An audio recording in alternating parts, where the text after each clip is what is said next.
বাংলার জয়যাত্রার যাত্রা থেমে আছে হরমুজে। ইরান প্রকাশ্যে বলেছে পারমিশন ডিনাইড। ব্যাস, দুইটা শব্দেই 2 লাখ কথার সমান পাল্টা ধাক্কা।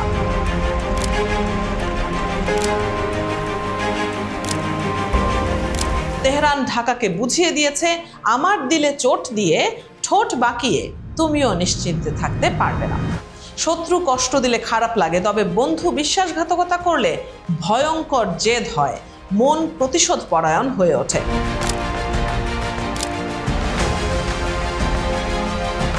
ইরানের বেলায় হয়েছে তাই। বন্ধুর পথে বন্ধু বাংলাদেশকে পাশে চেয়েছিল ইরান, তবে ঘটনা ঘটেছে উল্টো। অতিমাত্রায় কূটনীতির খেল খেলতে গিয়ে ঢাকা গুবলেট পাকিয়ে ফেলেছে, তার শোধই এখন নিচ্ছে তেহরান। দর্শক, নীল জলরাশির বুক চিরে যখন বাংলার জয়যাত্রা জাহাজটি এগিয়ে যাচ্ছিল, তখন নাবিকদের মনে ছিল কেবলই গন্তব্যে পৌঁছানোর তাড়া। কিন্তু পারস্য উপসাগরের উত্তাল ঢেউ আর রাজনীতির মারপ্যাচে সেই অগ্রযাত্রা যে মাঝপথে থেমে যাবে তা হয়তো কারো কল্পনাতেও ছিল না। হরমুজ প্রণালী বিশ্ব বাণিজ্যের এক মহা গুরুত্বপূর্ণ ধমনী।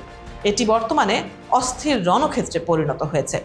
ইরান ও ইসরায়েল যুক্তরাষ্ট্রের মধ্যকার চলমান যুদ্ধের উত্তাপ এসে লেগেছে বাংলাদেশের পতাকাবাহী এই জাহাজের গায়েও। জাহাজটি এখন আটকা পড়ে আছে সংযুক্ত আরব আমিরাতের একটি বন্দরের কাছে। বিশাল এই জলযানে রয়েছে প্রায় 37,000 টন সার, যা নিয়ে এটি দক্ষিণ আফ্রিকার কেপটাউন ও ডারবানে যাওয়ার কথা ছিল। ইরান স্পষ্ট জানিয়ে দিয়েছে, তাদের সবুজ সংকেত ছাড়া কোনো জাহাজই এই প্রণালী অতিক্রম করতে পারবে না। আর সেই অনুমতির অপেক্ষায় প্রহর গুনছেন বাংলাদেশি নাবিকেরা। গত 1 এপ্রিল ইরানের রাষ্ট্রদূত আশ্বাস দিয়েছিলেন যে বাংলাদেশি জাহাজ চলাচলে কোনো বাধা হবে না, কিন্তু সেই আশ্বাসের আড়ালে যে কূটনৈতিক জটিলতার মেঘ জমেছিল তা স্পষ্ট হতে শুরু করেছে এখন। মার্চের শেষ দিকে ইরানের পররাষ্ট্রমন্ত্রী আব্বাস আরাকচি রাষ্ট্রীয় টেলিভিশনে বুক ফুলিয়ে বলেছিলেন, বাংলাদেশ সহ 6টি দেশের জাহাজ চলাচলে কোনো সমস্যা নেই। অথচ বাস্তবে দেখা গেল চিত্রটা একদম উল্টো।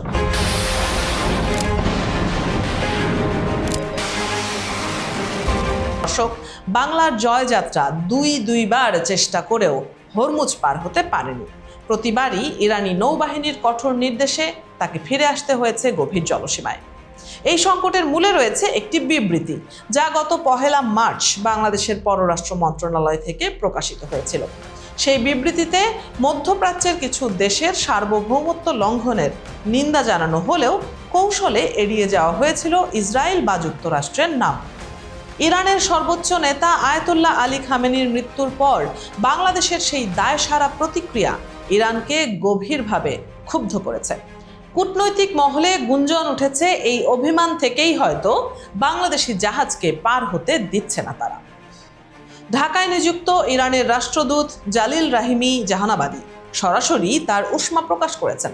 তিনি মনে করিয়ে দিয়েছেন, যখন ইরানি ভূখণ্ডে হামলা হলো তখন মুসলিম সংখ্যাগরিষ্ঠ বন্ধু রাষ্ট্র হিসেবে বাংলাদেশের অবস্থান আরও স্পষ্ট হওয়া উচিত ছিল। দর্শক, ইউরোপের দেশ স্পেন বা খোদ আমেরিকার সাধারণ মানুষ যেখানে যুদ্ধ বিরোধী মিছিলে রাজপথ কাঁপিয়েছে, সেখানে বাংলাদেশের নীরবতা ইরানকে ব্যথিত করেছে। তারা আশা করেছিল ওআইসি সদস্য হিসেবে বাংলাদেশ অন্তত আগ্রাসনের নিন্দা জানাবে। পররাষ্ট্র মন্ত্রণালয় অবশ্য পরে আরেকটি বিবৃতির মাধ্যমে পরিস্থিতি সামাল দেওয়ার চেষ্টা করেছে। সেখানে খামেনির মৃত্যুকে আন্তর্জাতিক আইনের লঙ্ঘন হিসেবে উল্লেখ করে শোক প্রকাশ করা হয়েছে। সংসদেও শোক প্রস্তাব গৃহীত হয়েছে।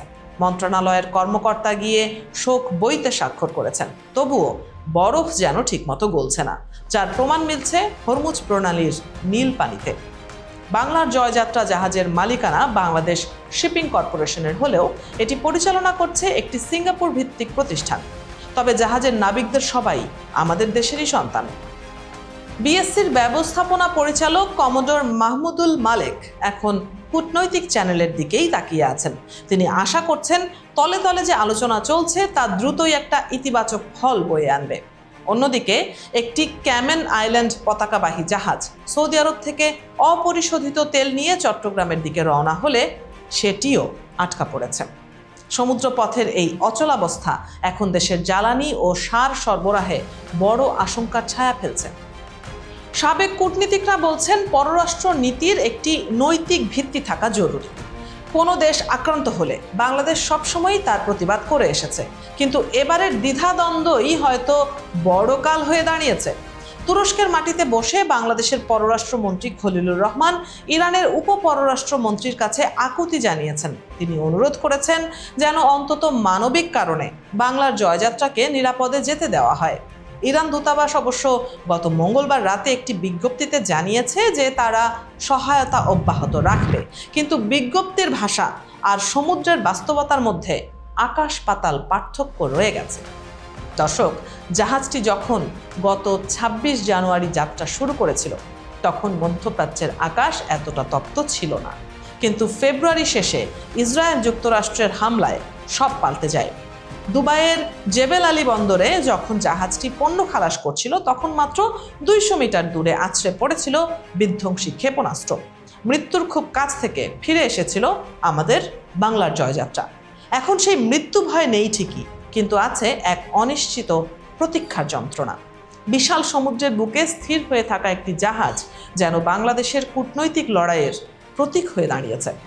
ইরানের নৌবাহিনী যখন শেষবার ২০ নটিক্যাল মাইলের মধ্যে গিয়ে আবেদন প্রত্যাখ্যান করল, তখন নাবিকদের মনে কি চলছিল তা সহজেই অনুমেয়। প্রিয়জনদের কাছে ফেরার আকুতি আর রাষ্ট্রের মর্যাদার লড়াই এখন একাকার হয়ে গেছে। সমুদ্রের ঢেউ আছড়ে পড়ছে জাহাজের খোলে, আর নাবিকরা তাকিয়ে আছেন দিগন্তের দিকে। তারা জানেন না কাল সকালে সূর্যের আলোয় হরমুজ প্রণালীর দরজা তাদের জন্য খুলবে কিনা। তবে দর্শক, ইরানের বার্তা পরিষ্কার।